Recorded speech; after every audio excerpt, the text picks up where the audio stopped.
وڵای فلێکسێکی زۆریان بۆ هەڵواسیوم و شاریان پڕ کرد بوو بەڕاستی بە سیارەکەی خۆم کە کۆم کردەوە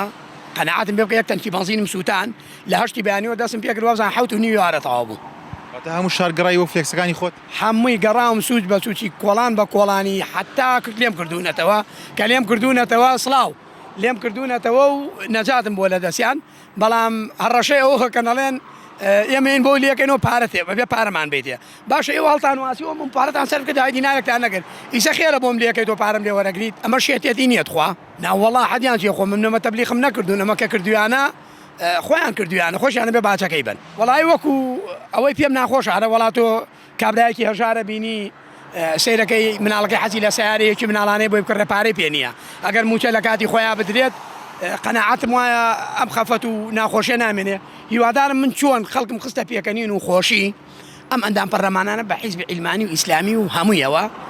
کارێک بکەن بتوانن دڵی ئەو خەڵکە خۆشکەن